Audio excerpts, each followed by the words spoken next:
Welcome, everyone, to a little bit of light awaiting Moshiach. We have entered the 3 weeks, the period in which we mourn over the destruction of the Beis HaMikdash, and we hope for its rebuilding with the coming of Moshiach. And it's a time that we need to think about what is the cause for us not waiting for Moshiach? What causes that? We understand how important the coming of Moshiach is, how vital it is, but we still find that we're not necessarily awaiting his arrival. What is it? What's the cause for that?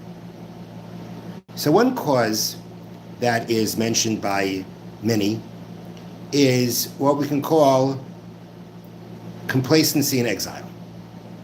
And I'll bring this out in a comment that is found in the Kinnis, the Lamentations that we say on Tisha B'Av, in the Art Scroll Kinnis, in Kinna Chav Hey 25, which is a Kinna about the Crusades. And in the commentary here is brought something very fascinating from what's called the Seder HaDoros, which is a classic work on Jewish history. And the discussion here is about that in the Kinna that discusses the Crusades, it's mentioned the destruction of the great European cities of Worms, Spears, and Mayence. And regarding the destruction of the city of Worms, Vermeiza, known in Jewish works, Vermeiza had it the worst. And the Seder HaDoros brings an observation from a very famous commentator known as the Sma, Sefer Miras Hanayim. And it's a comment that one needs to be a very great scholar with very great shoulders to make. But this is what he said.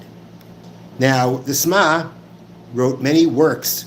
I mean, he's called the Sma. The Sma is actually an acronym for Sefer Miras Hanayim, which is a commentary that he wrote on the Shulchan Aruch, on the Code of Jewish Law, which is studied to this day.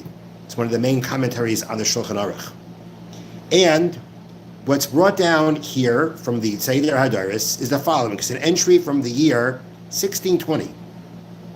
The author of the commentary Sefer Miras Hanayim on the Shulchan Aruch explained why the Jewish community of Worms suffered far more persecution, pogroms, and evil decrees than any other congregations.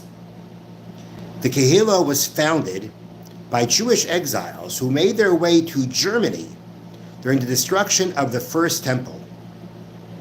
After 70 years of exile, many Jews returned from Babylon to Eretz Yisrael and Jerusalem, but none returned from Worms.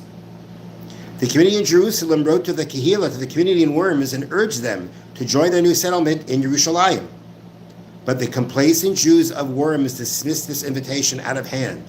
Instead, they responded, "You stay where you are in the great Jerusalem, and we will continue to stay where we are in our little Jerusalem." This arrogant response was due to the prosperity and prestige the Jews of Worms enjoyed in the eyes of the local Gentiles and their princes. So again, one has to have the shoulders, as we say, of the Sma to make this kind of a comment.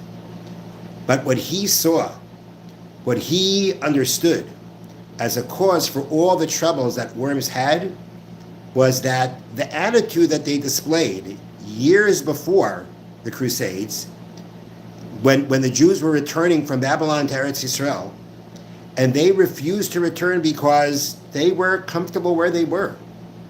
They were complacent. They were in exile, but what's wrong? We're doing great. We're doing fine. And that attitude remained with them. I mean, Worms was considered a very prestigious Jewish community. But he saw that this attitude has still remained with them. And therefore, Hashem sent them this message. It was a message to them and a message to everyone, that one cannot become comfortable in exile in Gullus. The reasons for becoming comfortable can be, as in the case of Worms, success, prestige, seemingly being accepted, prosperity. So what's wrong? What's missing? And therefore, we don't await the rebuilding of the Beis HaMikdash, the coming of Moshiach, because we don't feel that we're missing anything. The destruction of the Tisha B'Av and the preparation of Tisha B'Av is to understand, as we mentioned many times before, without the Beis HaMikdash, without Mashiach, our lives are really nothing. We are really lacking. And it's not just because of the suffering that we may experience, but without the connection that the Beis HaMikdash gives us to Hashem, we really are nothing compared to what we can be. And therefore, we have to work, part of working on awaiting Mashiach, part of what we need to work on during this period of time, especially leading up to Tisha B'Av and Tisha B'Av itself, to yearn for Mashiach and to realize that we're not home. This is not our place. And the more that we consider our place, the less we're going to wait for being able to leave. Now, the truth is that nowadays, we're getting a similar message. The comfort, the security that we felt here in the United States and in many countries in the world, it seems very shaky with all the anti-Semitism that has risen. We also have to realize, this is a message for us also to realize that this is not where we are meant to be. And Jewish history is replete with situations where we remained in a place for many, many years and thought, this is it. We're set, we're secure. And everything was turned over completely. We have to remember and internalize that where we live now is not our home. Where we are right now is nothing compared to where we will be when Mashiach comes and return to the third Beis HaMikdash in Yerushalayim and Eretz Yisrael. So a source of not awaiting Mashiach, a source of not mourning over the destruction of the Beis HaMikdash, is because we feel that we're okay. We've been here for many years, things are going well, we're secure.